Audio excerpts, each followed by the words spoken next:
नाज़रीन अवामी न्यूज़ पारां खे कंहिं ब्रेकिंग न्यूज़ ॾींदा हलूं त सिंधड़ी वेझो हिंगोनो वटि वीगो ऐं ट्रक में टक्कर थी पियो जंहिं सबबु 2 औरतुनि समेत 4 ॼणा फ़ौत थी विया आहिनि। इन हवाले खां वधीक तफ़सील मालूम करण लाइ असां राब्तो कयो सिंधड़ी में अवामी न्यूज़ जे रिपोर्टर असद शर खां। जी असद, इन हवाले खां तव्हां वटि कहिड़ा तफ़सीलात आहिनि, नाज़रीन खे आगाह कजो।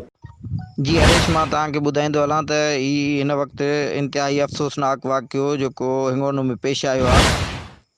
मीरपुर ख़ासि खां तेज़ रफ़्तार वीगो गाॾी जेका खिपरो तरफ़ वञी रही हुई त जंहिंजो हिंगोनो में बीठल ट्रक खे ज़ोरदार टक्कर लॻण जे नतीजे में 2 औरतुनि समेत 4 ॼणा फ़ौत थी विया आहिनि, जंहिंमें 2 औरतूं ऐं 2 मर्द ॿुधाया था वञनि।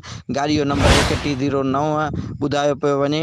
हादसे जे सबबु जेको आहे सो सॼो मुल्क रतो रत थी वियो ऐं केतिरा ई हिंगोनो वासी ज़ोरदार धमाके सबबु रोड ते गॾु थी विया आहिनि ऐं जेको 4 ॼणा गाॾीअ में सवार 4 फ़ौत थी विया आहिनि ऐं उन्हनि जी सुञाणप नाहे थी सघी, जॾहिं त खिपरो वासी ॿुधाया पिया वञनि। जी